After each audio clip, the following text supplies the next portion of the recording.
Hello, I want to talk about pinhole cameras.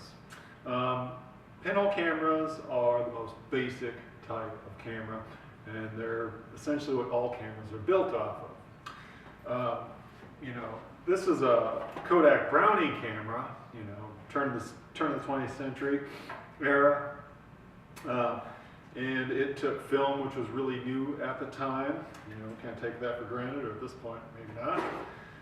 It's come and gone, but in essence, if we take it apart, film goes here, but it's really just a light tight box, and with a hole in it.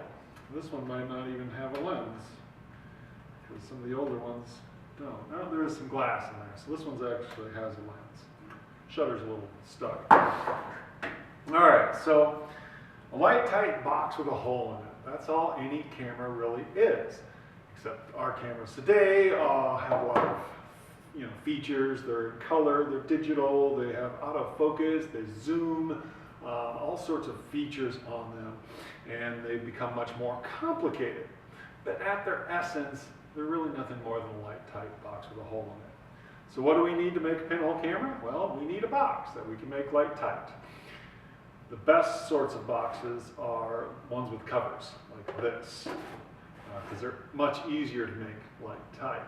If you've got one of those boxes, the typical box with the folding 4 things on the top, don't even bother. It's really difficult to make pinhole cameras. It's not impossible, I've done it, but it's more difficult. So you're better off finding a box. You can find a nice box with a top on it. Shoe boxes, that's the other thing, is the cardboard has to be thick enough. This is a box for photo paper, so it's designed to be light tight, so that helps. So if you get a shoe box, that's a little sketchy.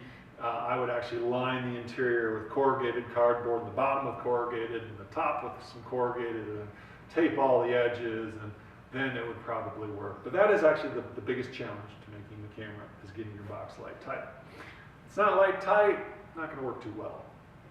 All right, so anyways, to make the camera, we got a box, something to cut with, some foil to make a pinhole in, and tape, and we will need a shutter of some sort, so a fairly thick piece of paper. And I'm looking around now because I realize I forgot one of the most important things, the pin for the pinhole. So hopefully I can find it real quick here. I've got lots of things in my box. Here we go. This is actually a needle for a sewing machine. It will work. The thing you have to be careful with is we want a fairly small hole. And the shorter your focal length, and that's just the distance from the hole to where the film is, and the focal length is on your lenses all the time. It says, if you're on your phone, it might be 6 millimeters or something. This is 55 millimeters. So that just measures the distance from the hole to the film plane. The shorter that distance, the smaller the hole you will need. If you have like several feet, your hole will be a few inches. All right, so anyways, we need a needle. All right, so the first thing that we want to do, try to keep track of that, is to cut a hole in here. And I usually just, in the center of it, just cut a square hole. Like that. I put my finger through. That's too big for this focal length, but that's what the foil is for. So after I do that, I just pull this out down the bottom. And then I want to tape it flat. I want to make sure that no light leaks in around it.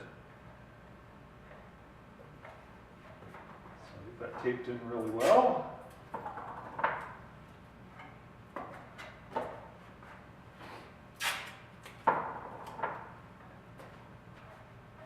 You can never use too much tape, unless of course you cover up the foil. One thing about the foil is I find that